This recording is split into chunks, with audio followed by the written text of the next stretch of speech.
No, you're not watching a Charlie Chaplin movie. What you're watching is a fast-forward version of some patterns that I want you to get, because it's really important when you get into, to be effective, that you first of all learn the philosophy of Parelli natural horsemanship, and then learn the concepts. Then we'll get to the theory and the details and all that sort of thing. But right now, what I want you to get is the concept that patterns are powerful. The pattern that I want you to really be aware of first is one called follow the rail. The reason that follow the rail is so powerful is because it's natural for horses, matter of fact, for most all prey animals, to follow trails. Not only do we have a rail for you to follow, we have taken a grassed-in arena and threw in some sand on the around the rail and up the middle both ways. It looks like an X in the middle of the arena. We're going to be using this rail and trail to give you a real good visual concept. Now, we're going to start off with just the real simple concept, what we use in level 1, which is to get people to be really safe with their horses. And I always look at it that safety's first, being confident enough to have fun is second, then being experienced enough to get skills. That would be our level 3, and then finally to really get competent enough to be expert. All right, so this is where I'm heading you, so that as you look at level, when we start looking at level 1, 2, 3, 4, I want you to think have a mindset of being positive, progressive, as well as natural. What that means to me is you don't stay in level 1 forever. You've all heard about poor Johnny who stayed in kindergarten for 7 years, all right? We don't want to do that. We want to make sure that we're positive, progressive, and natural. The patterns that we are going to be showing you, also, I want you to start paying attention to some little spots in the arena, such as the corners, such as where any one of the trails intersect the rail pattern, all right? So as I'm going forward here, and when I get halfway up to the middle of the arena, there will be an intersection. So that's either a place to make a transition, stop, turn. Just like when you and I are driving, it becomes really something embedded into our subconscious, that whenever we come to an intersection, whether there's a stop sign or not, we kind of check it out a little bit. And horses do the same thing if you're consistent about it. So just note that in your mind. There'll be times when we come off the rail and turn and go toward the center of the arena and stop there. That way the horse doesn't get to where he thinks, oh boy, here's the gate. That's the place where we always stop and go out. We're going to get the horse to where pretty soon he's going to go, I love following the rail because I don't feel micromanaged. They can leave me alone as long as I'm just following the rail. And we can do some things like this, the little turns toward or away from the rail, and get right back to the rail. And then also there'll be some times where it's very obvious to the horse, oh, we're turning here, or we're going to go to the center and stop here. That way the horse will get sweet on the center instead of getting sour on the gate and wanting to get out of there. So we're going to try to give you the real conceptual view of what we're after. That's what this fast forward is for, and we're going to be doing this a lot in our riding savvies. So now we're going to go to regular speed. The horse I'm riding is my son Caton's horse. His name is Aspen, and I'll be using him for this whole series, levels 1, 2, 3, and 4. And what I want you to think about is think about Pat Parelli, the building inspector. Pat Parelli, the building inspector, shows up, and instead of a building, he's going to inspect a horse. So what the building inspector does is comes along and says, okay, let me see how your foundation is. Have you put the piers in the right depth? Have you got everything square? Have you done this and done all that kind of stuff up to code? What I want you to think about is when you're observing, especially this freestyle portion of this, I want you to be thinking about these are the blueprints or the plan that the contractor uses, all right? The architect designs something that you, the eventual homeowner, wants to have, and you agree upon, yes, this is what I want to do with my horse. Some of you need to be thinking about, well, what I want to do is I want to have my horse be a really safe, fun partner and do a lot of trail riding. Or maybe I want to have my horse be safe and fun to me means not only just trail riding, but it means being able to do some fun things inside of an arena. Some of you are going to go, well, actually, I want to get all the way up to the fundamentals of performance because I actually have some interest in English sports or Western sports or something competitive in whether it's ridden or driven or maybe even on the ground. So it depends on where you're at. That's what you tell the architect. The blueprints, what you're looking at right now, are the basic blueprints that it takes to make a super horse. This is the beginning. So I'm going to be showing you a lot here on some simple things, some simple exercises, where right now, one of the things I'm checking out is to see if Aspen will yield his hindquarters and yield his forehand lightly. I'm using here what's called an indirect rein when I was bending toward the fence. Right now I'm using what's called a casual rein. A casual rein is the kind of rein where you just hold onto the reins. Now right here I'm making fun of the way most people turn their horses, all right? That's what we are trying to get you not to do. You're going to see here that pretty soon we're going to learn how to push our horses around in a turn. All right? A lot of people, when they're out trail riding, they want to hold onto the reins instead of using a casual rein like this. All right? Watch how I put my finger under here, and I just put like 1 ounce of pressure on the rein, and then put 2 ounces of pressure in my leg. I'm doing here what's called a 9-step backup. 7, 8, 9. See my fingers, my back. Now, there are some real simple skills that you need to learn. Number 1, we need to learn to ride on a casual rein. Number 2, we need to learn how to run our hands down. There's step 2, step 3. Here comes the fingers. 4, 5, 6, 7, 8 was my little fingers. Step 9 was my back and my elbows, and backing up. The secret to one of the big secrets to horses is putting on pressure very slowly and taking it away very quickly. So by using 9 identifiable steps in just something as simple as a backup, step 1, then someday that's what'll happen. You'll just go step 1, step 2, sink down and back up. Again, I'm on a casual rein, kind of like a trail rider's rein. That's pay attention.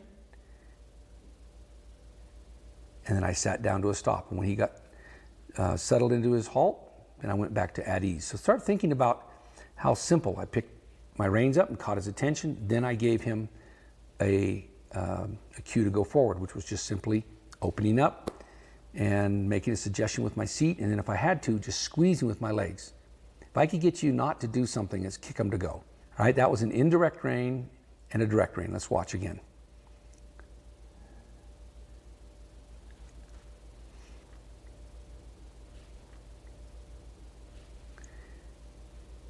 I'm asking my horse to be my partner by following that rail. That's his job. I'm going to slow down by making a transition with one rein. I'm going to give you an exaggerated form to do here. What I want you to see is my left arm opened way up and I leaned back, gave him a squeeze and a little tap on the rump, run the hand down, sink down and relax, and put a little bend in his body, just enough to slow him down. Now watch. See that little habit right there? When going to the left hand was on the reins and opening up. This gets rid of what we call the giddy up a little bit. Again, watch the turns. Sitting in the middle of your horse, eyes turn, your belly button turns, you use your reins and your legs. Watch, eyes have turned, my belly button is turned. See my left leg there pushing the horse around the turn, and I had that 1 little ounce on his rein. Okay, this is indirect rein, comes to your belly button. A direct rein leads out to the side. That was 2 different rein positions there. I'm the building inspector and I'm checking the workout that my son has done. Caton has gone along and has he taught his horse to do these things? Now what I'm doing here is I'm doing something where I'm dropping the reins and I'm grabbing for the reins without looking. This is one of those things, eventually, inevitably, you're going to drop your reins by accident. And if you've practiced, drop your reins, pick them back up. Now here comes an indirect rein, moves the hindquarters and the front end, and back on the rail again. All right? What I'd like to be able to do, this is called a butterfly when my hands go like that, and out. This is a butterfly, and out, in and out. These are the skills that you're going to need to learn. You're going to exaggerate to learn that or exaggerate to teach it to your horse, but pretty soon you're not going to be doing that. And I've had a lot of people get stuck in that and they kind of go, well, that's what you taught me first, but is that everything I got to learn? So these are just some of the exercises to learn in level 1 for you to be able to ride your horse safely using a rein, being able to stop with one rein or control him, slow him down, being able to set some patterns up for real success in the future.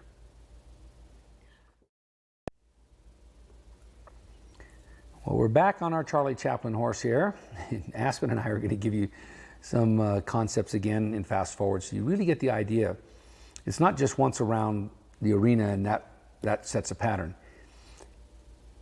Horses, like people, learn through consistency and learn with one simple thing building to another. It's like you learning how to drive and then finally you can drive and maybe put the indicators on or maybe shift gears or put the radio on. You start being able to build your level of competence when when certain things become automatic. So in this level, where you can see, you can kind of see it there. I've got a carrot stick in one of my hands, and I'm going to really emphasize that the first thing I showed you was how to be safe, keeping it slow, staying next to the rail, being able to bend your horse, knowing indirect reins, direct reins. Some very, very simple things. But this is going to help you learn to get to the level where you're going to have enough confidence to really start having fun, to where your horse is really going to start acting like your partner.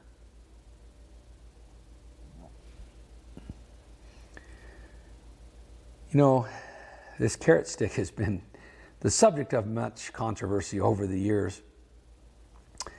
And how I got the concept to start doing this, first of all, you got to understand that I had to learn how to become a horseman. And it was one of the hardest things. I found it quite challenging because, number one, I want to learn things really quickly. I'm just that kind of person with everything. Number two, there was no school of horsemanship. There was no place to go learn how to do this. And I was very quickly attracted to being able to do, really high level things with horses. First off, I wanted to have ranch horses and I wanted to be able to rope, and then learning how to do reining cow horses and stuff. And I had to learn all this. But what I learned, one of the most significant things I learned was that it's about pushing the horse's energy around, not pulling it around. As soon as I got that, and one of the guys that I learned something from oftentimes would, just to keep his horses light on the reins, would use a stick. His was made out of a piece of dowel, and push his horses around in a circle. Well, I found an old T-post or an old fence post made out of fiberglass, and I started using this, and then I came up with the carrot stick idea to help people become middle of the road, the carrot and stick person. So lots of rubbing, that's important, but I want you to get the idea that for the horse to be light in the reins, you use an ounce on the reins, you use 2 ounces on the leg, and then you use 4 ounces of stick. But what really makes it work is a ton of focus. That's actually the hardest thing to teach people, is to have a ton of focus.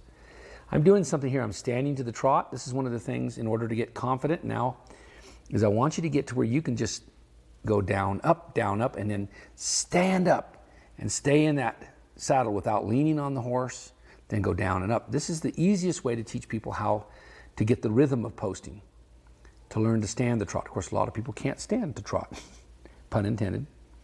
All right, so I want you to learn how to do that. I want you to learn how to just sit the trot. These are, again, this is Pat, the building inspector, talking now. I'm inspecting the things that you should be able to do, and I'm also inspecting the things that your horse should be able to do. One of the things I've done all my life is worked with what people call problem horses. And what I found is most people had a hole in their program. All right, pushing a turn back to the rail. And if I can make sure you get the concept, it's the horse's job. It's his responsibility to follow the rail, to maintain gait and direction, and look where he's going. That's what you're trying to do here, is teach your horse to follow the rail without micromanagement. Now I'm going to take him here and go toward the center, and I'm going to, this first time, all the laps, I'm going to stop here in the middle, and I'm going to start teaching him that we're going to follow the rail, but turn to the middle and go get a stop. Now, you've all seen circus acts where people can juggle, but you ain't seen nothing until somebody juggles some chainsaws, right? Just keep taking it up a notch. Here's what I'm wanting you to do is I want you to get the idea that patterns teach horses to be obedient through polite and passive persistence in the proper position. It's teaching your horse his responsibility. In other words, don't micromanage your horse and let your horse find out that you don't want to be micromanaged. So your job is to teach him his job. Once he can do his job, then you can, which is something very consistent, then all these other little things, the turns and all that stuff, that's the variety.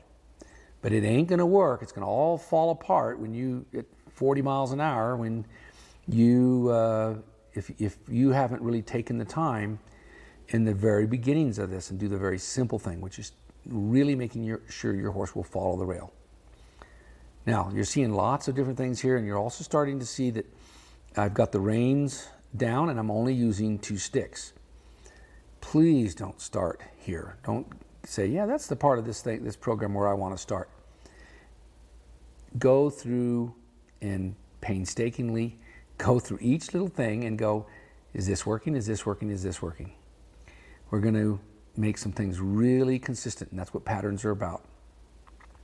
And one of the things that I'm going to do right now is get you to thinking about going to the center and stopping. If I can get you to go to the center and stop, get you to go in the rails and do a couple of things, teach your horse to go high in the corners, follow the rail, and then when you're finished and you feel like your horse has got a good relaxation and he's asking you, when can I stop, go to the center and stop. Now, one of the reasons I want you to be able to ride with 2 sticks is I want you to learn the concept of what can you do to make things make sense to your horse. Everything in front of your horse's withers should cause him, if he appropriately responds to pressure, to either slow down or turn. So I'm like here, that was a slow down, now here's a turn. Just a soft little turn. If you can learn those things in pushing turns, and then pretty soon you'll learn to ride very, very naturally. And then when it comes to the next savvy, the finesse savvy, then you'll know what to do with your outside rein. All right? You'll learn what to do with your seat by riding like this. So like right now, if you were doing finesse, your outside or your right rein would be pushing the horse's body and feet across. The inside rein would be directing. We call it directing and supporting. Now, Pat, the building inspector, he's building the thing called horsemanship. He's trying to help you make sure you've got a horse and a human on a ship, a vessel, going wantingly and willingly together. These are all the things that the building inspector would do, is go along and check how all the wiring in the house is done and going through every little thing. I'm sure there's lots of ways to develop a horse or for people to learn horsemanship without doing all these things. But I know for sure if all these things are in place, it happens naturally, it happens easily. And over and over again, I have found I'll say to people, okay, let me just see how this happens. What happens if you try this? And they can't do it. And I go, well, that's why you can't do, if this is step G, that's why you're trying to do step Z. That's why it ain't working. So these are some simple little things, making some patterns and turn, relaxing, allowing the horse to get back to the rail at a slower gait. Simple little things. Opening the door up with the right stick when we turn to the right and pushing with the left. Taking both sticks, sticking them out in front of his withers and seeing if he'll respond to pressure appropriately. Now, what I'm trying to do is, you'll see me a lot of times taking the sticks from behind me. Now here's a little fun little drill to just throw these sticks in the air, just for your confidence and competence, skill development. This is level 3 skill development. Can you do little simple things like this? Can you ride and do multitasking?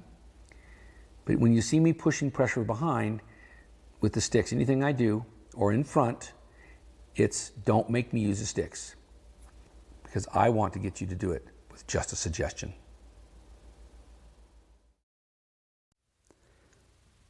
I'm going to share with you the concepts that you're going to try to achieve. So here's the big picture. What are the kind of things you're going to try to be able to achieve at the 4th level of your foundation? We're going to try to get you to really see the pattern that that everything can be built into a pattern. Even what I just showed you right there. Yield the hindquarters, yield the forehand.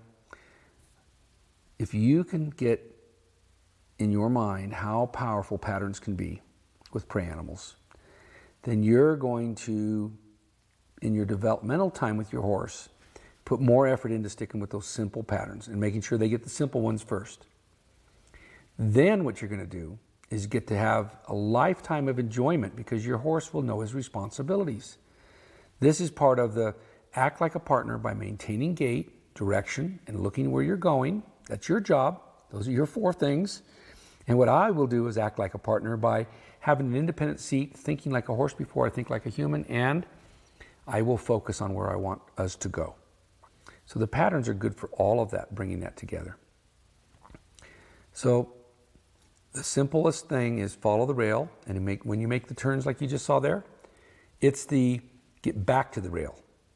But they've got to have it in their mind that they're following a rail, because it's a strong instinct for them to follow a trail. They can make this horses can make this transition very, very easy. You want your horse to have a few consistent things. Your job is to add in the variety. That's all these other little things that you're seeing here, all the turns and stuff. That's the variety. But you got to have the one consistent thing. The horse putting a lot of effort to getting back to that rail. The fun that you can have with your horse has to start with the lack of frustration. Horses get frustrated with their riders because most riders are very strong on micromanagement. This is where you can learn how to do some very simple things. Find a place to turn, places where you consistently turn, places where you consistently stop in the beginning. These patterns will create some very good habits. And on top of that, it's going to create a situation where the horse will actually ask you questions, and good questions create good conversations. So these are the kind of things that I want you to key into. Is not only are there the patterns, but where's the potential? For some of you, riding bridleless might be your dream. And for others, just knowing how to go back and check to see if there's any holes in your horse's program. This is where the value really lies. So what I want you to do is to really understand that the value of freestyle riding teaches people to have an independent seat, to think like a horse before they think like a human. And for the horse, it teaches them confidence, and it teaches them to be capable partners. So those are some of the things right there that you want to learn how to be able to do. In level 1, we taught you to bend your horse's head and neck around, pet them, yield the hindquarters, move the front end. I want you to be able to repeat those same simplest maneuvers at a nice, easy, slow speed with a stick. So I want you to thinking about what we're trying to do is, with the bridle, we were asking the horse to yield to the pressure. With the stick, the same kind of turns, yield from the pressure. All right, so that's a turn away from the fence. And the straight arm on my left hand without the stick in it is like a direct rein, just like you were doing earlier when we first started these patterns in level 1. So now you're doing some of the very simple things, level 1 stuff with the more with your stick. But I want you to pay attention here because I'm trying to make the transitions like there without using the stick. The whole goal is to go, the stick is the last darn thing I want to use. Don't make me use the stick. Follow my suggestion. I want to make these suggestions so clear to you. But if it's not clear, then I'm going to do whatever it takes to help you understand what my communication was. And I'm going to use it in sequences. So like there, if he hadn't have slowed down or stopped, I would have put the stick out in front of him. But I need you to get the idea. You're going to make a game out of trying not to use the stick. See, like there, I tried to make the turn with a ton of focus, not with just my legs, or not just with my stick. So a ton of focus. Will my horse follow my focus? When I change my focus, my horse should follow my feel. I want to give him a direction, and if I have to, support him. Now I'm going to put my hand on the neck string, on the savvy string, and again, an ounce of direction, but what I'm really looking for is, can I use that ton of focus? Changing hands, and I want you to make sure that you get ambidextrous. Don't just use your stick in your strongest hand. Change hands. That's more appropriate for that stick to be on the left side, turning to the right. If I'm going to slow the horse down, it's more appropriate to have the stick on the left side going left, so the fence is on one side. If I had to, I could put the stick out in front of him. Because I got the fence on one side, I got the stick on the other. So it's like the stick becomes my fence. So what we're trying to do is give you and your horse some really, really good skills to learn polite and passive persistence in the proper position. It's learning how to make great suggestions. Again, little things like early on, high in the corner. I want you to think about how timeless the natural development of a horse and a rider can be. This program is not intended for you to follow all this stuff and have it all done in 2 weeks. This is 4 savvies to level 4. The first time through, and if you've got a horse that you are really kind of click with, it might take you there's a couple of years worth of works here on these blueprints. As you get better, you might be able to do it more efficiently. That's what I learned to do. But just think about taking each one of these and make sure you go back to your map and check it off. Did I do that 4 times or 7 times? Is it still not working? Maybe I need to do it 14 times. I don't know what the answer is. We're here to give you the puzzle solving capabilities. So I want you to think about one last thing here. Where are the places in the arena that the horse thinks about where a transition might be? Not just the center, but that time I used where that intersection was. Consistency is a great teacher and variety is the spice of life. So what I want you to do is make sure that everything you do is easy for your horse to learn and it'll make him feel smart. So by sticking with the follow the rail pattern until he really has it is really important. Then you can start adding in some of these things. So I want you to see how simple that I'm making this for my horse. Every time I make a turn, I change hands on the reins. So the horse starts to feel those little things. We get it at a walk before we get it at a trot. This pattern is a great pattern to interrupt horses who want to go too fast. So you got a real go-aholic. This is like the one I'm riding. This is a really good pattern. Now watch what I do with my outside hand. I reach under and tip her nose in. So what I'm trying to do is say, feel the rein on your neck and don't make me tip your nose in that direction. I'm wanting her to feel smart. I'm giving her a chance. And as she gets better and better, she'll get to where she'll feel my eyes, feel my ton of focus before I have to put an ounce of direction. Now at the next level, again, I want you to get to where you can push your horse. But before you go pushing your horse, you want to start to give your horse a suggestion. I want you to have this, the confidence built up by being safe. And you're trying to get it to where you don't use your reins for directing and going in the direction you go. The stick is a great support mechanism. So after you've done the level 1 patterns, then see if you can just use your stick to push around. And pretty soon you'll find that your horse really gets your ideas more and more. Then it becomes theirs.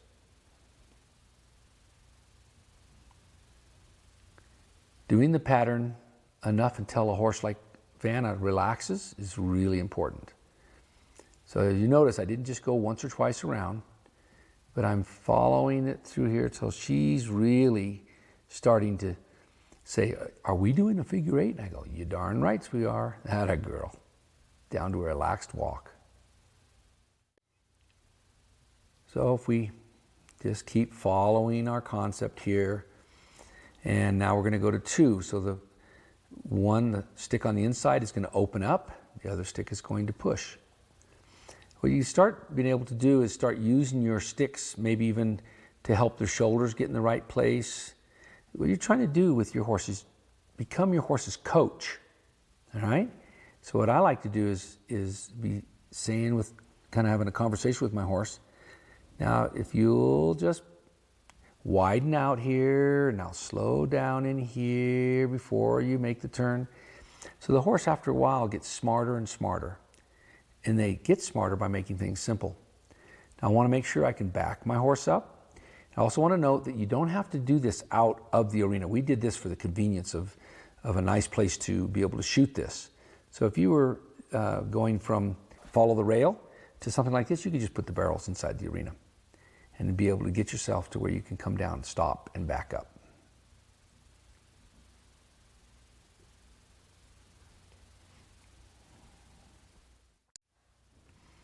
Now I'm going to use magic here to show you the level 4 concept, because Vanna's not quite there yet. But I'm wanting you to see how sometimes I use the stick in a downward position, because I'm asking her to get her shoulders over. She tends to want to push her right shoulder toward me, so I'm actually tapping her here, telling her to get your shoulders away, especially this right shoulder. Okay, watch here, you can see it in slow motion. Get your shoulder away from the barrel, so you can swing and then have the timing right to come across. And then we can get that flying lead change. Patterns are powerful.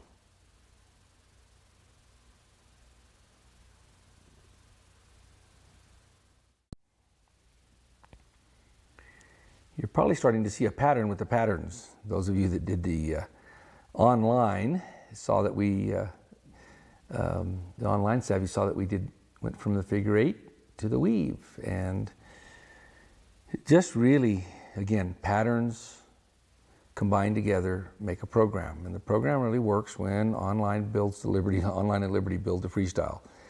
So this all should make sense. It should be sequential.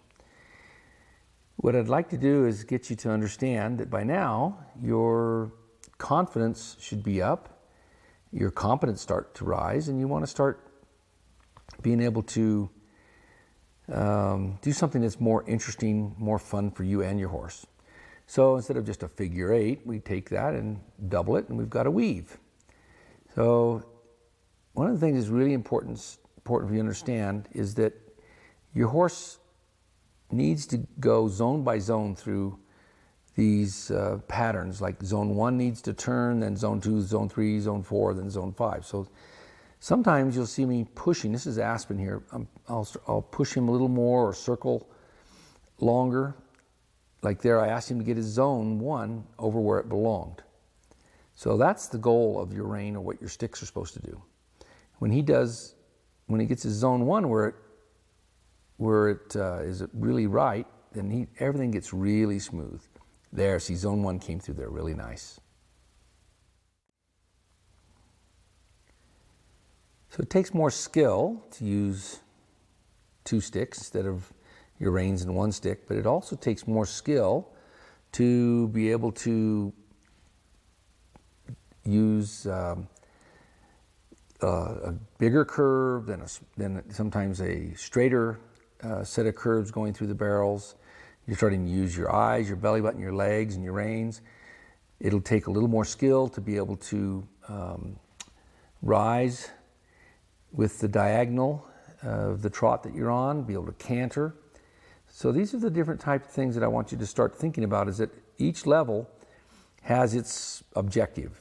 The objective for level 3 is for you to be more skilled as a horseman.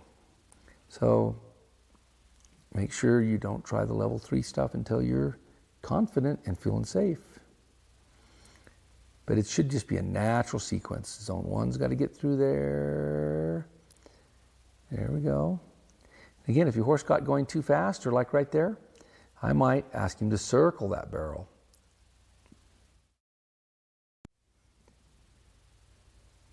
One of the first signs of being able to get to where beyond just a skilled or craftsman level is that you start becoming an expert by getting to the point where you don't have to use the stick. Use a ton of focus, but what I want you to do is just to keep challenging yourself. The good, better, best, never let it rest. Get your good, better, and your better, best.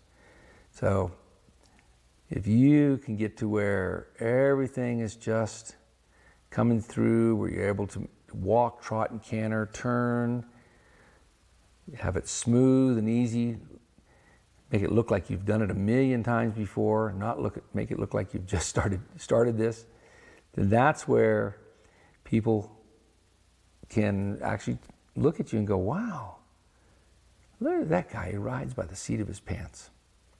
So we're looking for this where it takes less and less and the horse does more and more. The signs of getting to the expert level.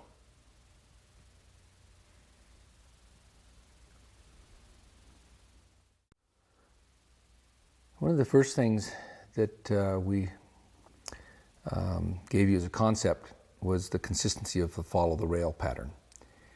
Now what I'd like to do is give you some other things to do involving that. And this is the pattern or the concept we call a million transitions. So I want you to get to where you understand that making transitions is a form of using the yo-yo game. Whoa equals go, go equals whoa. So the idea is that just as you go, you're already starting. It's almost like you get the O out of go, you start thinking about whoa. And just as you're starting to think about stopping, you start to think about going. And this really gets a horse to where they learn to synchronize with you. Again, horses are not only prey animals, they're a precocial species.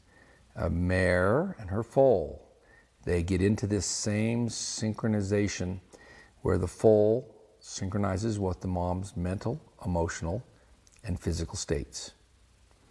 So this is what I'm trying to get to have happen when I'm in the saddle. So that's what I'm looking for, is my horse to synchronize with me. If we use consistency to give us the idea of what we're just simply wanting to do, consistency is a great teacher, and variety is the spice of life. Too much consistency is darn boring. Too much variety lacks consistency.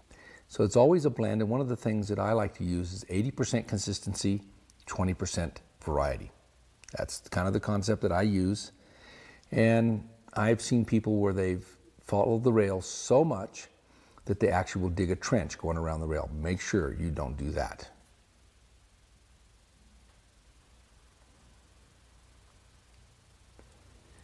This is a level 2 exercise, and I'm using one of my young horses. Her name is Vision, and she's just now getting confident enough to start doing this exercise. She's got more go than whoa, so this is a really good exercise to get her thinking, what does Pat want? And this is where getting this synchronization is really important. I'm going to do these exercises until she gets really calm and really confident. So interrupting her pattern or her thought pattern of go, go, go, go, go, this is my intention. This is when I say polite and passive persistence in the proper position. So just by me having enough leadership to say go, now whoa, now let's go, now whoa, or go, now slow. You notice here that I'm using what I call a California roll, which is I've taken my reins and put a little figure 8 in it, so I've got a short casual rein. The reason I'm doing that is on a real go-y horse, I don't want to have so much slack that my rope is up by my chin, or my reins are up by my chin. So I simply just make a little figure 8 and put that in my reins, but I give her plenty of slack. I'm not holding her back, but when I make the transitions, there's very little time between when my seat gives the suggestion to slow down, and then my reins say, do what Pat's seat said.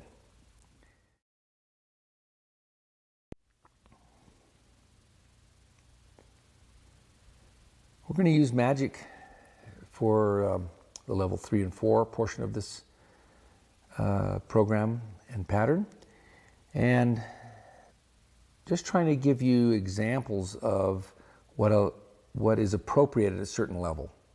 You know, it's just, again, using children.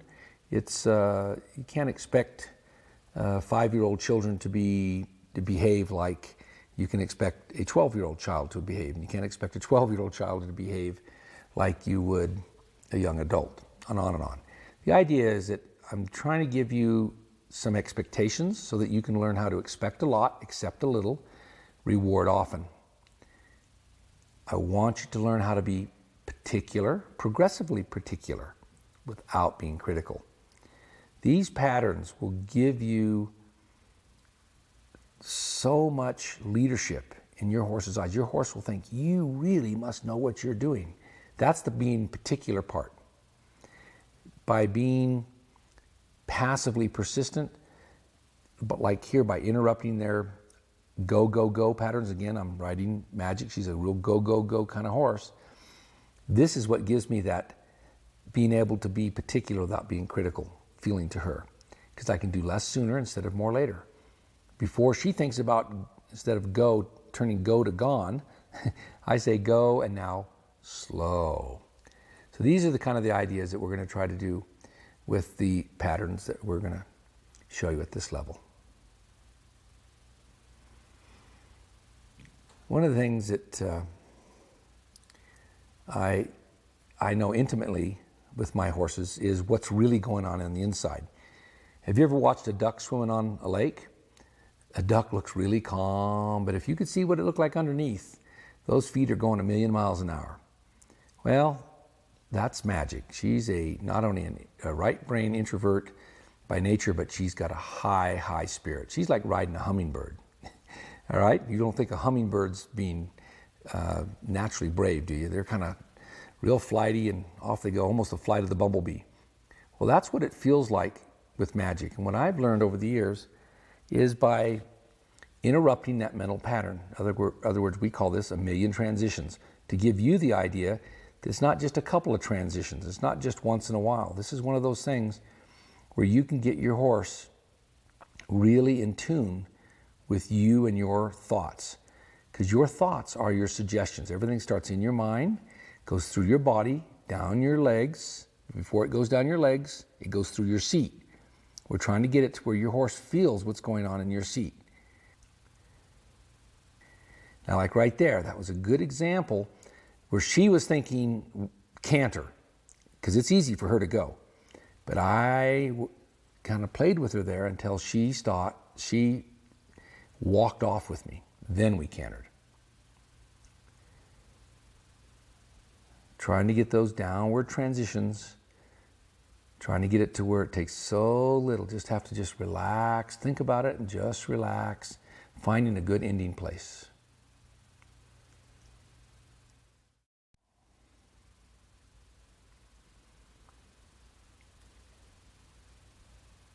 The mark of a really expert horseman is somebody who makes things look seamless. How that happens is the horse has a big part of that responsibility. In other words, the horse has to become a horseman also. So these patterns are designed for your horse to learn to think how humans think. You know, a lot of things that I try to do, or have been trying to do over the last 25 years, is get humans to think like horses think.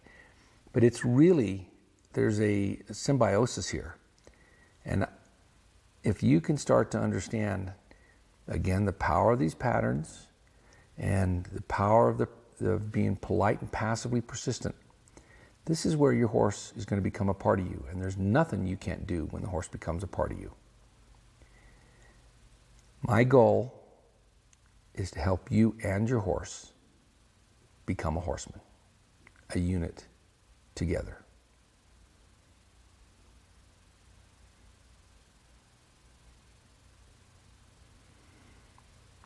taking simple things, getting into where simple things can be done with elegance, and then adding them together, making combinations of things is where the real experts in anything, whether it's horsemanship or music or sports, you start off with just getting the fundamentals correct.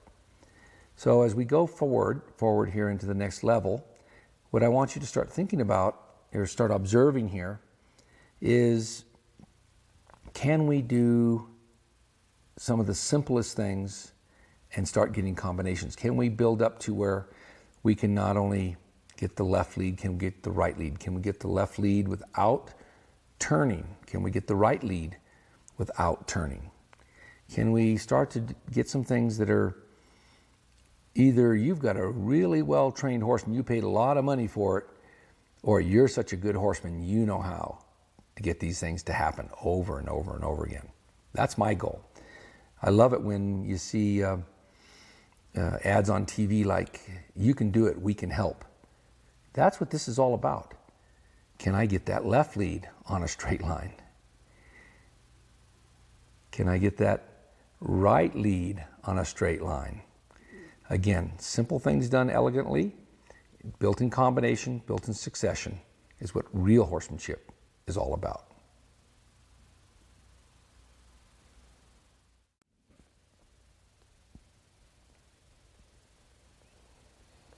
You might notice the 4 barrels with the cow-flavored covers on them in a little place in the arena we call X. We like to call this the question box. And this is one of the things that I really find to be a powerful tool is by starting off with one place where you're going to do one simple thing, and that's stop. And pretty soon, especially with go-y horses, this is Vanna, and she's a pretty go-y horse, got more go than whoa in her mind. And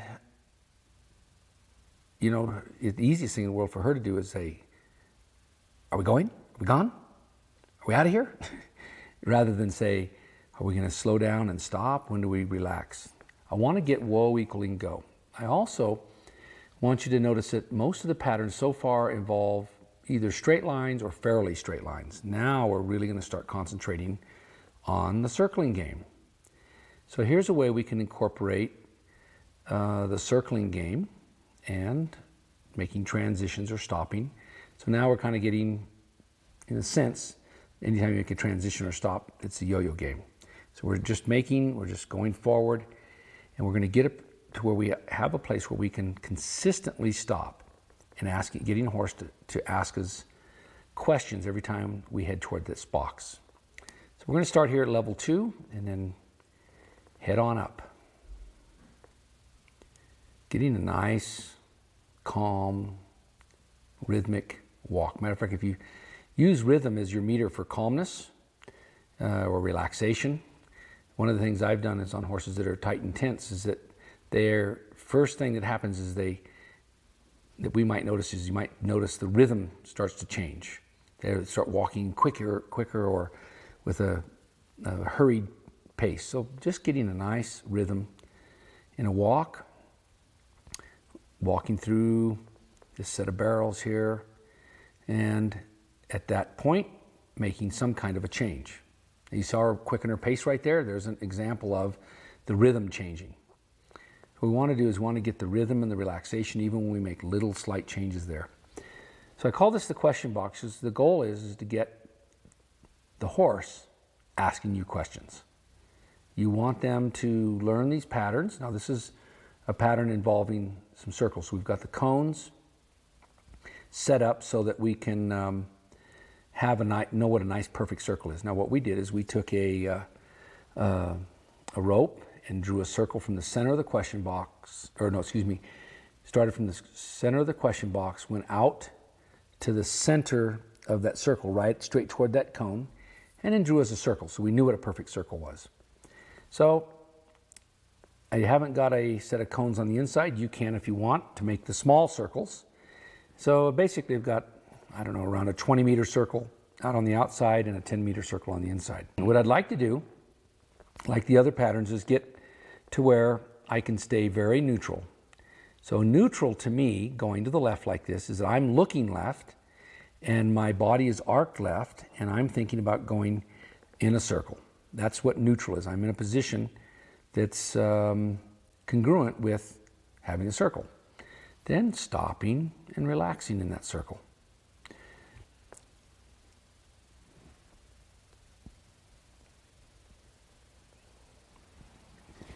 I can have a choice of either starting with using a stick or not using a stick, depending on my horse's horsenality or stage.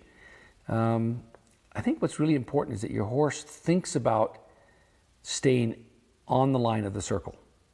A lot of times when I'm with Vanna, she feels like if I'm going to the right, she feels like I'm going to straighten up and go left.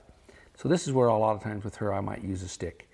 But stopping in the center of the question box is what's going to cause her, like right now on this part of the circle, I'm going to go to the box and stop. I want her thinking that coming around that circle. You'll find with most horses that they'll have a favorite side. Now Vanna tends to go to the left easier. She puts her arc in her body, shapes her body up to the left easier. This is pretty typical. But our goal is equalization. Our goal is to get our horses where whoa and go, in other words, the yo-yo game, equalizes, then the circling game where they go to the right as well as they do to the left. Kind of getting them to become ambidextrous. So I use my neutral position in my riding for consistency. I want you to see if you can observe when maybe I make a change before I get to the circle, before I slow down or stop, or if I'm going to say change directions.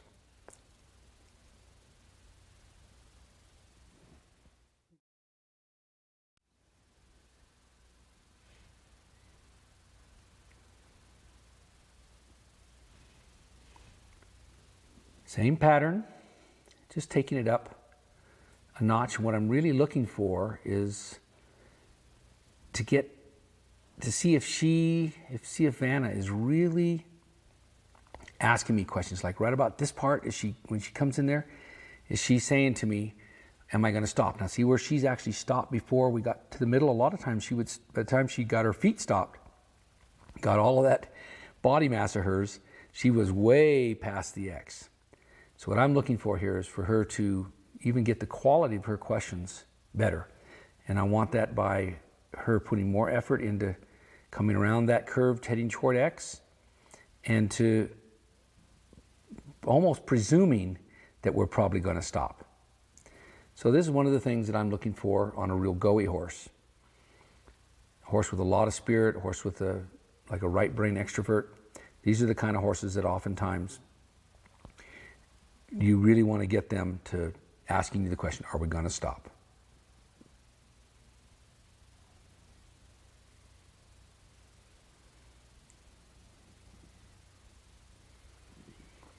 Again, every horse has its own horsenality based on 4 things: innate characteristics, learned behavior, environmental influences, and spirit. If I had a horse that, that would typically be described as lazy, then I wouldn't do as many circles. I would maybe have them ask me, like if I had a lazier horse, I'd get to the middle of the box. Instead of stopping, that's where I would maybe ask for the canter. They go, oh, when we get in the box, we go. So this is really why we call it the question box. It's about them asking us questions. I find, there's more horses and more people needing the horse to ask the question about stopping. And I remember when I first got interested in bridleless riding without using my reins, it was when I realized the power of patterns, like the cloverleaf pattern. And then I started realizing that horses would actually learn it quicker if they put more, if there was something visible for them to associate with, thus the barrels. And that's why the question box is such a powerful tool.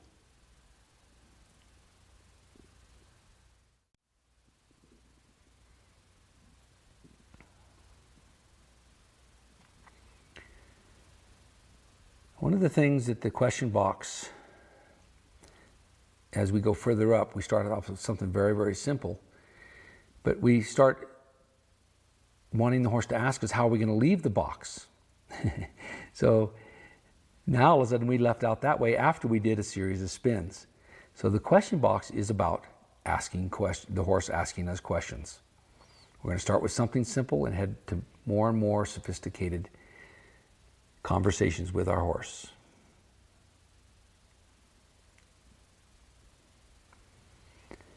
Now Vanna is just starting to get to where it really feels like and looks like she's knowing the pattern. And again, by having something that they can identify, whether it's the track, whether it's the rail, whether it's the cones or the barrels, these are things that make it simple for your horse to feel smart. And like if I'm riding here by the cone and she goes way wide there like she did, then when I use my leg more or the stick on the outside, she goes, oh, I guess I didn't get close enough to that cone. And so like here, she goes wide away from there. Again, she starts putting 2 and 2 together. She starts being able to really start thinking on her feet. To me, this is what these patterns are about. Now here, I'm going to play a little game with her. Go out the front, nope, just kidding. Go out the side, nope, just kidding. Out that side, nope, just kidding. And pretty soon, we might as well just turn it around until we find our way out. There's a lot of ways out. We could back out of this box. We could go sideways out of the box. We could turn around softly like this until we face somewhere else that I want, and then go, I was just kidding, didn't even want to go out of the box anyway. This is where you can really start playing fun games with your horse. This is where the psychology comes in.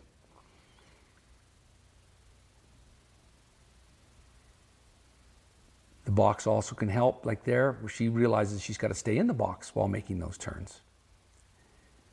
So again, it gives us a set of visible guidelines, makes a transparent ladder for both the horse and the human to start a great conversation. I am passionate about helping you become a puzzle solver. I hope you're just as passionate about helping your horse become a puzzle solver and becoming one yourself. What I'd like you to do is to realize the patterns that we've shown you have given you the consistency to create a communication with your horse. Now, the icing of the cake, the variety, the fun things that you can do. I hope you enjoy level 2, level 3, level 4, playing the 7 games with an obstacle. See if you can spot what game I'm playing and at what level I'm playing at, and see if you can take this and add this into your imagination portion of your program.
showing you one circling pattern, or pattern that involves circles, but here's another.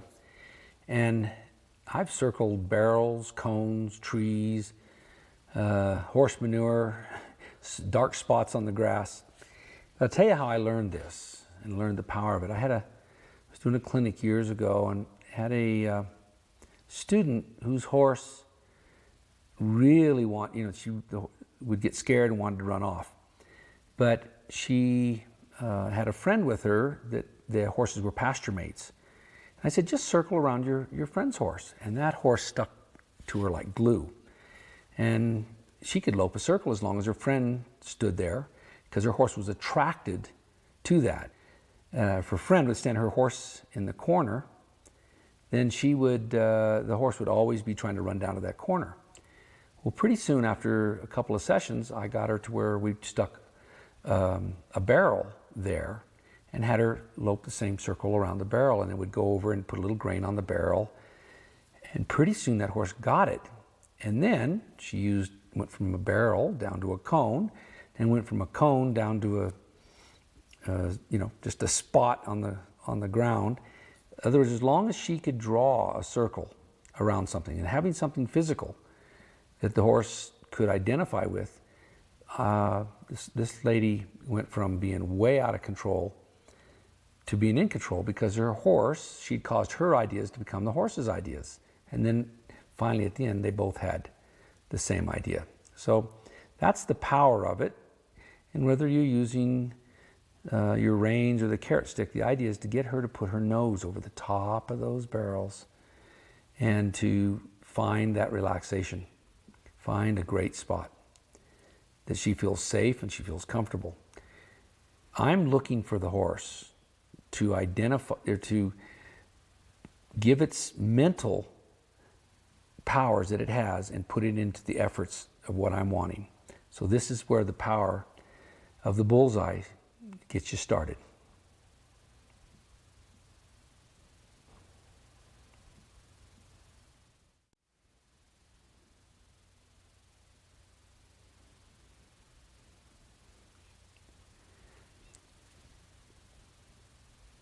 One of the things I don't just look for, but when I'm riding, I feel for.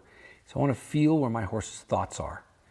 We've all probably felt a horse that was thinking about the gate, or thinking about the barn, or thinking about the horse in front of it, or thinking about getting somewhere or going somewhere. Well, those are dang it, I don't like it when my horse thinks like that, because the horse is thinking something counterproductive to what we want. So rather than that, what if we, instead of saying, I don't want my horse to think, what if we thought about, what if I could cause my ideas to become the horse's ideas?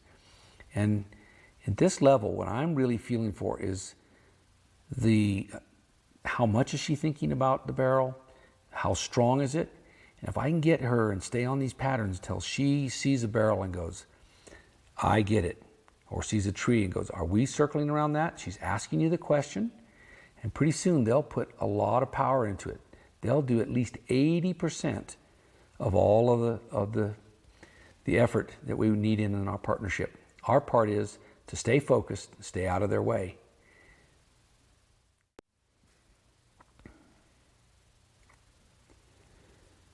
One time, Troy Henry told me, he said, if you put somebody who didn't have any savvy in a round crowd, tell them to go look for the corner, they'd be there for a week looking for it.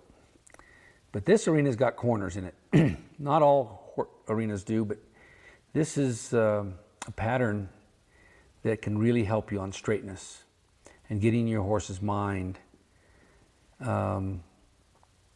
synchronizing with yours, so we can cause our ideas to become their ideas, understand their ideas first. Horses' basic instinct is to be perceptive to danger, number one. Number two, to fly from fear. And number three, to be gregarious. The reason that patterns work so well, whether it's the bullseye pattern or the cloverleaf pattern, the corners pattern, is that we can take that nature that the horse has, the natural instinct to be gregarious, and start aiming it. Have you ever thought about how a homing pigeon how its brain works. It has something in it that says, this is where I've got to go. It's got some kind of a signal that says, I've got to go here and then I'll be safe.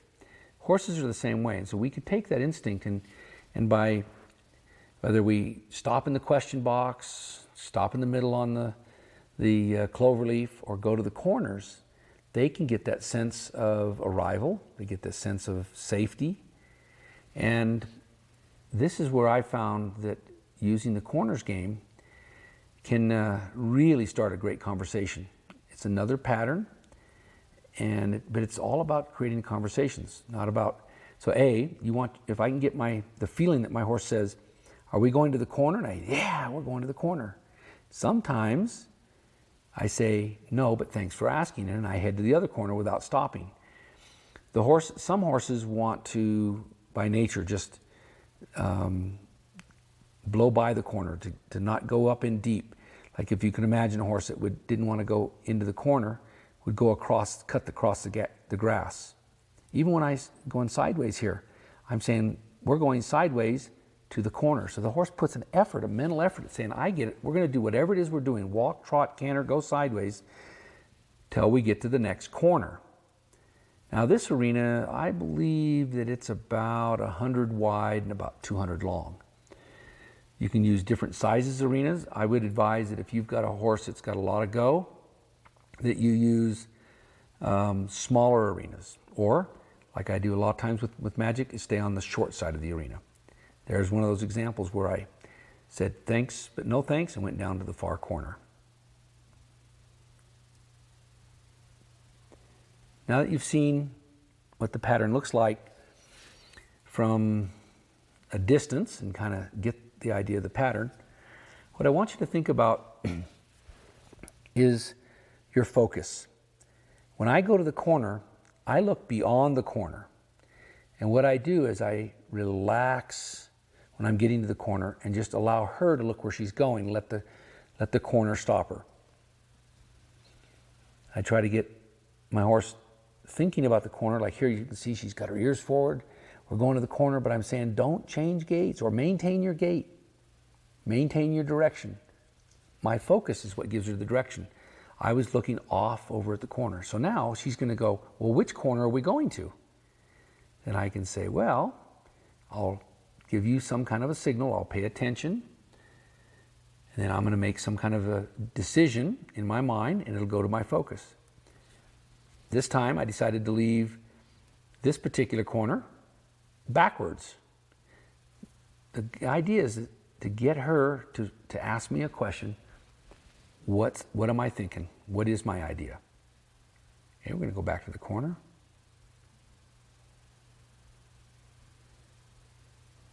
Going to make a decision about going to the next corner. If I can get her thinking singularly about going to the corner, then I can actually start playing the games like this. Like I said, go to the corner, but stop and back up. Now go to the corner at a canter. Go to the corner on the right lead. Even when I skip the corner, I won't skip the corner unless I can feel her having an urge to go to it. That's it. So it's a balancing game. We don't want her to just say, we're going to the corner. That's your job. So it's like I think about executive decisions. My job is the executive decision. So what I'm doing here is using a pattern to get her to know how I think. She's realizing Pat thinks a lot about corners.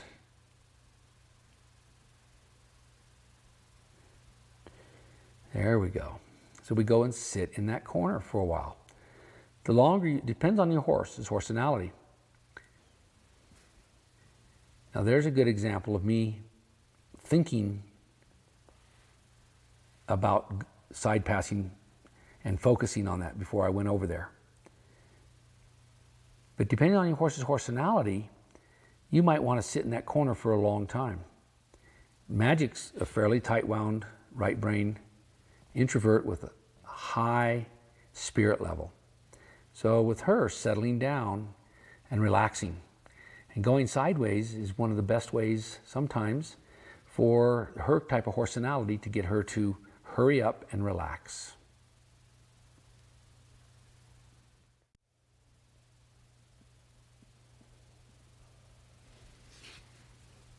As you can see, leaving the corner may be part of the questions. And then which corner? Oh, we haven't talked about diagonal corners yet, have we? So this is the kind of thing that I try to do, is really have a vision in my mind of how many ways I can do a similar thing. In other words, all roads lead to Rome. Basically, everything leads to a corner in this arena. So I start off with the simplest ones, then I head up to more complex ones. Relaxation is really important, and for Magic, she's a goer, and so going fast is the longest. The longer the line, the easier it is for them to go too fast. So the longest line in the arena is that diagonal. There, that looks a little better. And then look, we're on our way to the corner, but oh, let's go ahead and stop here in the center on our way. Leaving the corner, sometimes just a half a turn and go. Sometimes it's a turn and a half, 2.5, 3.5. All sorts of different ways to get out of there. When I talk about the most successful horsemen I've ever seen, they've got an attitude that's positive, progressive, and natural. They're continually asking their horse to stay on the progressive learning curve that they're on.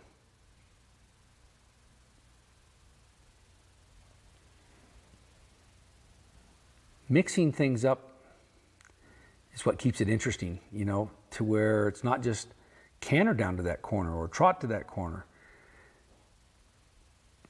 Being able to really call the shots, being able to canter somewhere, then walk out of it, and again, the horses that have got a lot of go, it's more mental exercise for them to stay in tune and harmonize with you and at the slower gaits.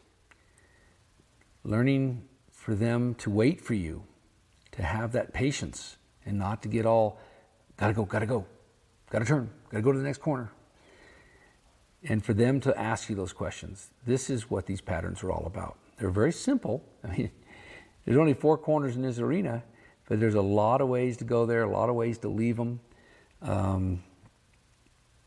And we can build this relationship based on communication, 2 or more individuals sharing and understanding an idea. So that means we've got to have our head full of a lot of ideas. I think a lot of times most folks don't realize that their horse knows what they know and their horse knows what they don't know. After you watch or get good at these patterns, your horse is going to think you're the smartest guy in the world, because your head is going to be full of leadership patterns. You've got an idea, you've got a plan. You're going to plan your work and work your plan, or maybe you can plan your play and play your plan, something like that. You can see there where, as I leave this corner, I'm not leaving until we're calm, until we're relaxed. See, she's wanting to leave there. There we go. That's looking a little better. Then maybe I can raise my body up, pay attention, and walk out of there. So do you see that right there, if I would have just cantered out of there and didn't get into a walk first, that would have built more tension. Now I've asked her to think about the corner. That's what keeps her on a straight line. But then I said, hey, here's a stopping place. Here's one of those intersections. Atta girl, she's in a little bit of a hurry there. So we slow it down. These are the kind of things that really get your horse synchronizing with you, mentally, emotionally, and physically. So to try to do these things in such a way that you're focused, you're very particular, but without being critical is the big secret. So the idea is you want to be able to experiment with more and more sophisticated maneuvers, maybe being able to ask her to do just something really simple, maybe asking her to come out of there on It's like here we're going to the left, basically, on the left lead, but what if I'd asked her on the right lead? What if I asked her to leave out on the right lead, then change leads halfway there? What if I asked her to, instead of that half turn and go, what if I'd asked her to turn 3 times or 3.5 times? These are the things that, like right now where I'm sitting here, before I make my next move, I should have a plan in my mind.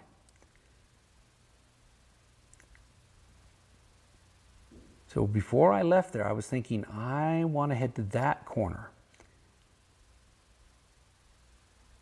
And as I'm heading to that corner, I'm thinking, before I ever left that other corner, I want to stop in the middle, even though I was heading toward the corner.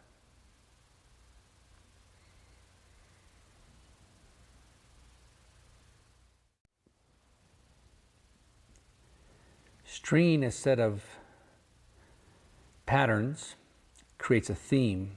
And so here we are back in the middle of the arena again. We've got something similar to the question box, and we're going to take this out a little farther, and we're going to just this time go over and side pass from one barrel to the next. If I can get her to put see how I put my stirrup on that barrel? She put me there, and she goes, oh, we got a side pass till we get to there. So these are the kind of things that add purpose and meaning. And if we can start to realize that freestyle riding is about horses getting the concept, horses getting confident, horses using gross motor skills, whereas we go into finesse, that's more about the refinement of those skills. But we want our horse to be able to do a big percentage of the tasks. In other words, I've got my responsibilities. I want her to have her responsibilities. I want her to be able to know what I'm thinking about. And for her then to go, oh, okay, I see what you want. I understand what you want. Let's do it. Let me put my efforts into it. Something called horsepower. So these are the kind of things, like little things like just knocking the barrel over and going on over the top of it, going to help her be my perfect partner.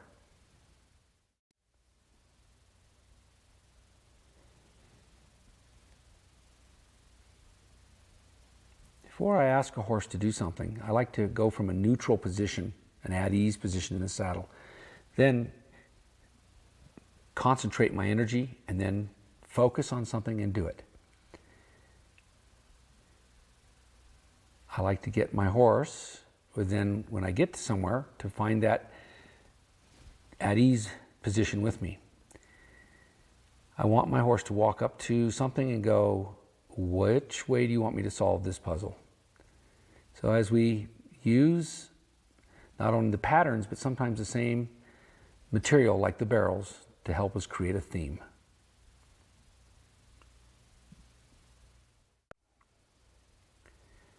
This is a pattern that I like to call Freestyle 180s. In other words, this is going to be about making a 180-degree turn. We're going to turn sometimes away from the fence, sometimes toward the fence.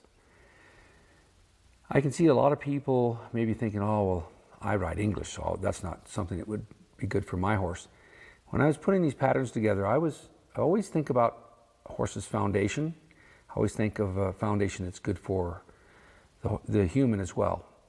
So I started going, what are the things that would be good for any horse, for any human? So to be able to just squeeze my horse softly in between me and the fence. Now, if you notice here, I ride over toward the grass to give my horse some room. That is about a 4-foot wide path there. Relax, think, focus, eyes, belly button, legs, stick, and walk through there. Simple, right? Wait till you try it. It's one of these things that the reason we've put this pattern a little closer to the end here is as we build it, we want to get slow and right, and then build it off into something nice like that. Give our horse a concept. Even little things like, you've got the follow the rail, you've got the rail. You've got the sand, you've got the grass. You can start doing little things like this by just moving over there, and your horse starts to go, aha, I bet we're going to turn toward the fence.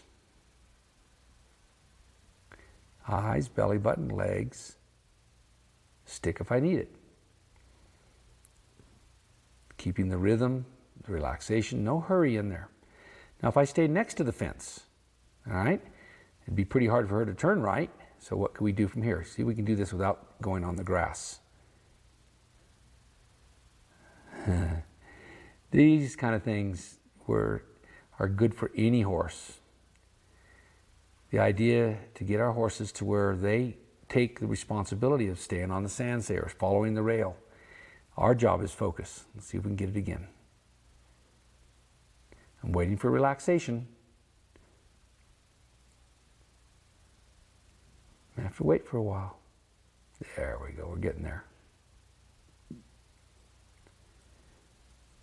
Rhythm, relaxation, and then get the message to the feet.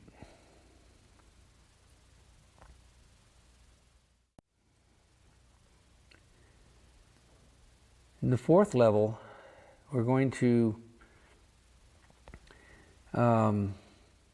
step it up a little bit to where our horse will take the same concepts. We're going to make 180-degree turns. We're going to try not to get away from the fence quite as far, just squeezing it. This is what I like to think of as a squeeze game. All right, she's got to get her nose below the rail, not over the rail. All right, when I'm going that way. I want that rhythm and that relaxation. I want her to be able to canter, but I want her to be able to go into a nice walk. Now, I'm going to ask her to turn away from the rail and give me a counter canter. A lot of people don't realize it, but a horse can turn like a cutting horse away from the lead that they're on because their shoulders are out of the way. So we're asking her to go from a counter canter to a turn toward the fence, but they'll naturally come out on that lead. And these are some things that you can work up toward as you start your 180s and go up a little bit farther up in your horsemanship.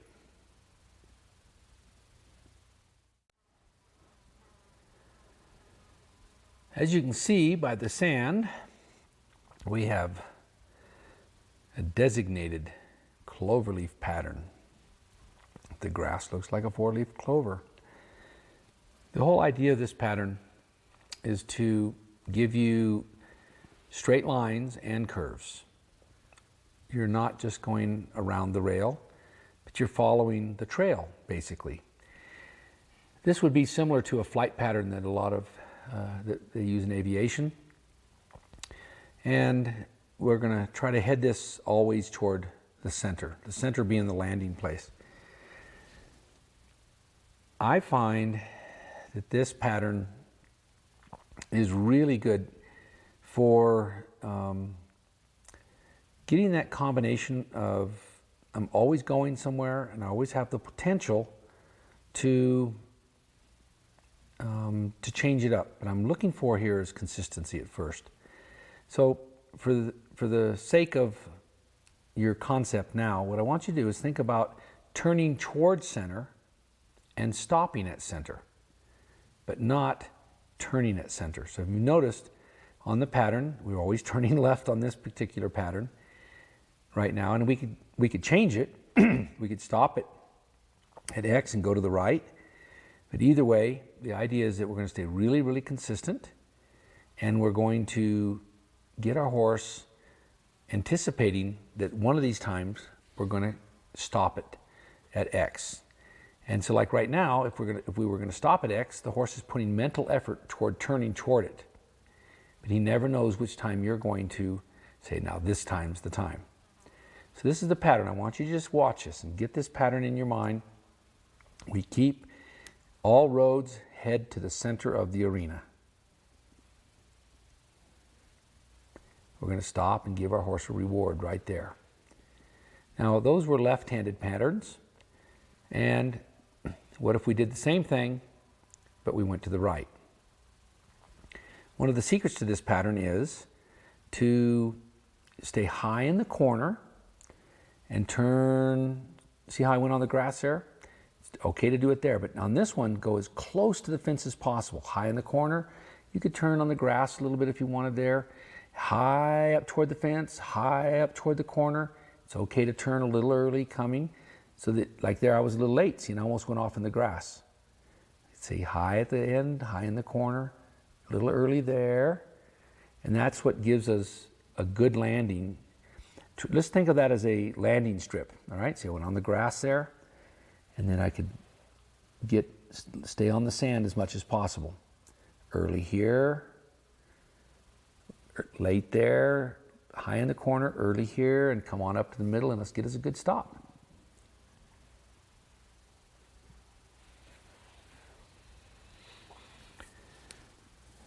Now, these are foundation patterns.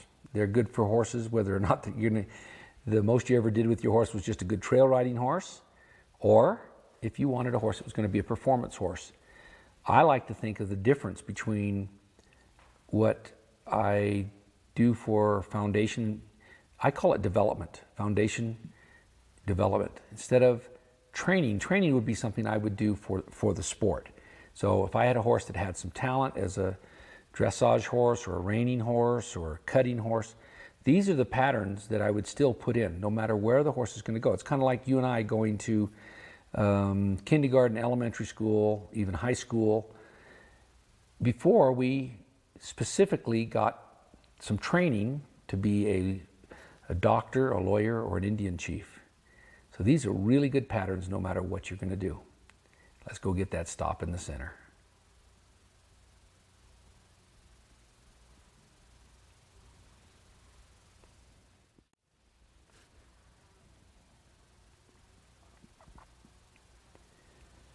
One of the things that the cloverleaf pattern can do is it can balance out short horses and long horses, because it has enough straight lines for short horses and it has enough turns in it for long horses.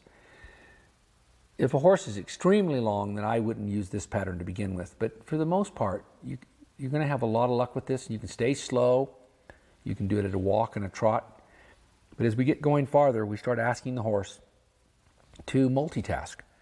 On one sense, we're saying follow the rail.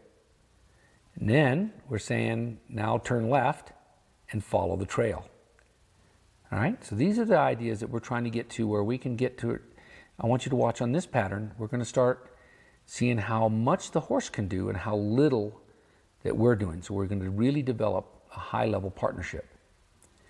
So as I go forward, even though I'm not asking for anything much fancier here, what I'm going to try to do is do less and less and less. It's like here. I'm just going to try to ride along, and I'm going to see if the horse can stay more on the track. In other words, the mental effort that he's putting into it, the anticipation. He says, since I'm on the left lead, I bet we're going to go to the left. And I said, yes, but don't turn too early. Stay high in that corner.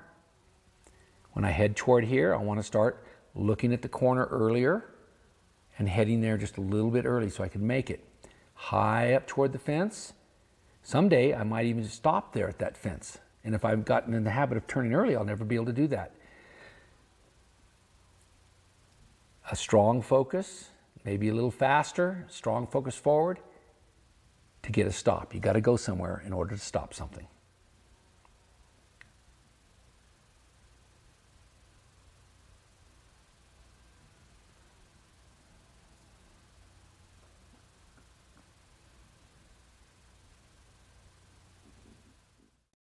When you're thinking about what do you go out and do with your horse every day, these patterns will give you guidance. And it doesn't mean that's all you do, but it should be a part of what you do every day.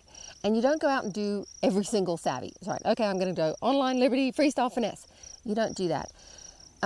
You might come out today and say, well, I don't have a lot of time, so I'm going to spend, I'm going to invest that time playing with my horse on the ground. And I'm going to go and do some online patterns. Or I might do some liberty. Other days you might do some online and freestyle. Other days you might go, well, today's going to be kind of freestyle and finesse. So you can start to just have this repertoire that you call from. And horses enjoy it, because instead of going, oh no, we're just going to ride again, or oh no, we're just going to do this again, it's always interesting. It's like, oh, we might be playing on the ground today. Oh, we might be doing this. We might. And before you know it, horses are looking over the rail going, can we play today? This is interesting. This is not something I'm just getting drilled at day in, day out. You've got 4 savvies in which to play. And the other thing is, in the beginning with levels 1 and 2, you're going to do more online and freestyle than anything else, because they're your foundations in on the ground and riding for the more advanced pieces, which are liberty and finesse. So if you start with those, you'll then find by the time you've completed level 2 in those, and you've dabbled with a bit of level 2 stuff in the liberty and finesse, then at levels 3 and 4, those things are going to come easy. This should never be difficult. It should never be traumatic for you and your horse. And if you follow the patterns the way that they're laid out, which ones to do first, you make little adjustments according to horseanality. Well, I might need to do more transitions early with this horseanality, or I might need to just do more laps with this horseanality. All those things are going to help you to think like a horseman. Think like Pat Parelli. That's what we're trying to do. We're trying to understand what he does so naturally with horses, that he's learned to do after many, many years of thinking and studying with great masters. And now he's passing this on to us so that we don't have to wait 30, 40 years to discover it. We can start right away, tomorrow, whether we've just got our horse or we're working at high levels with our horses. This is good for horses and for humans.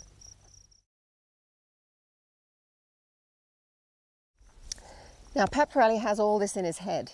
He can mentally gauge where a horse is at and then know where he's taking them and keep track of that.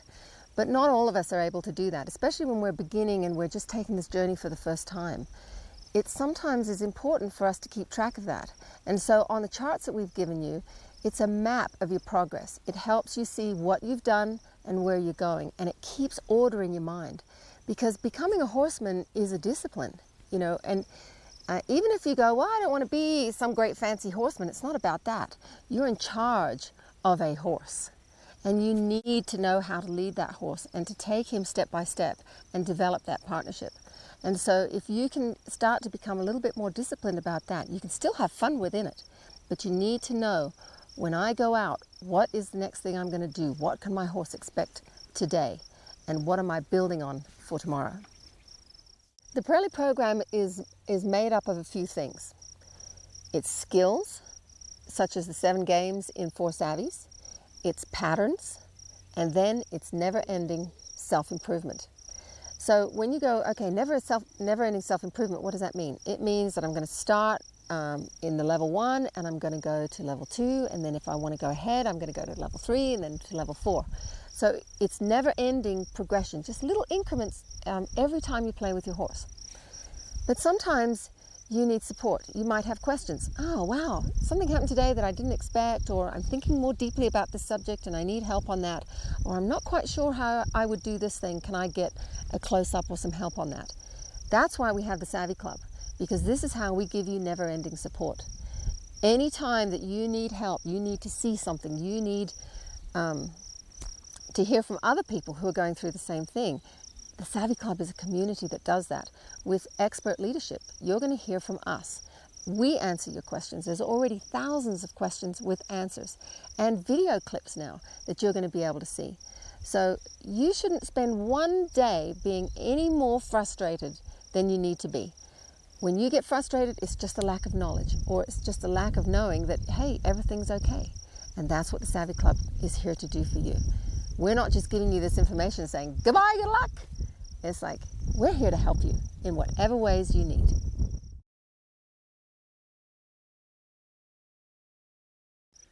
In 1982, I started trying to share Mr. Henry's message about horsemanship is natural. It's a natural phenomenon.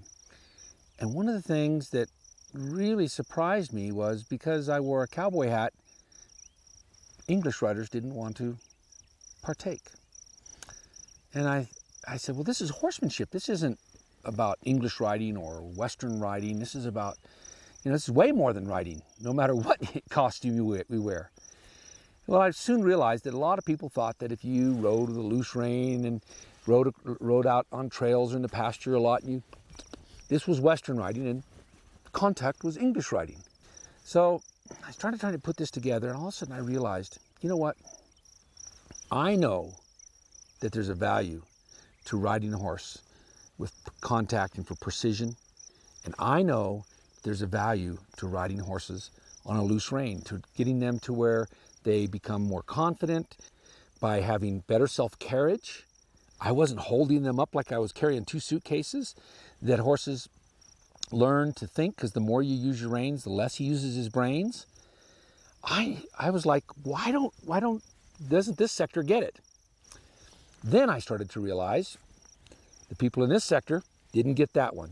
So I can't wait to visit with you about the advantages of riding finesse with contact and precision.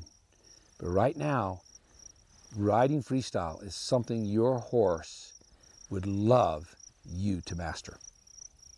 When I met Pat, there was no way I could even conceive of riding my horse on a loose rein, because I thought if I let those reins loose, my horse is just going to run off. I'll be totally out of control. And the funny thing is that I didn't think there was anything wrong with that. I thought, well, if I just hold him here, we'll make it. Well, of course, we all know how that turns out. It doesn't go well in the end. But I couldn't understand that this horse could get relaxed, could get confident, could get brave, and could start to be involved in doing things with me instead of always trying to struggle and get away from me. So the patterns really help you to do that. They help you to get emotionally and mentally collected. And then that brings physical collection. And not collection like, we're thinking about a round horse and contact and all that. It's a mental, emotional, and physical state. When you ride a mentally, emotionally, physically collected horse, it's a dream. You just go, wow, where can I get a horse like that? Well, you either help a horse to become that, or you mess him up, basically. Because if you're riding a horse that's mentally, emotionally, and physically uncollected or scattered, that's your fault. It's your job as the leader to help the horse be the best he can be. When you look out in the pasture and you see a horse that's really content and can go and stop and turn when he wants, and that's what he should look like when you're on him. He should not suddenly turn into this freaked out animal. Or, on the other hand, a horse that says, no, I'm not doing anything that you ask for me, because I just don't trust you, or I don't like you. So freestyle riding tests your relationship, and it tests your skills on many levels, and it builds your skills. And you start slowly and you work up from there. Again, when I first met Pat, I never imagined riding on a loose rein, and I especially never imagined riding without a bridle. I didn't even know why I would want to do it. But it starts to become interesting. You just go, wow, I don't need these reins, because my horse is so in tune with my body and my thoughts and the pattern that pretty soon you start going, well, I wonder if I just didn't touch that, and I wonder if I could do it with my arms folded, and I wonder, it just started to open this whole world that I didn't even think I'd be interested in, because everything to me was about contact, and I want to do this, that, and the other. But the interesting thing was that as soon as I got pretty good at freestyle and my horse got really relaxed and more trusting and more together with me, my contact was 10 times better than it ever was. And my horse was 10 times happier. Quite often when you think about bridleless riding, you just think, well, I don't have any reins in my hand or nothing on my horse's head. But you can end up using your sticks or your legs or a string around the horse's neck to still do what you were doing with your reins. Too much micromanagement and, trying to make the horse and treat him a bit like a puppet. But the idea of bridleless riding is to get so good in your body and so good in your partnership and in your harmony and your unity that you don't need the bridle. So your horse needs to look like he's enjoying this, which he will if you go about it right. But you don't want a robot. Sometimes you can train patterns to the point that your horse just goes, okay, I know the pattern, I'll just go out and do this and do that and do the other thing. Well, that's when patterns are too boring and too repetitious and they don't have any growth in them.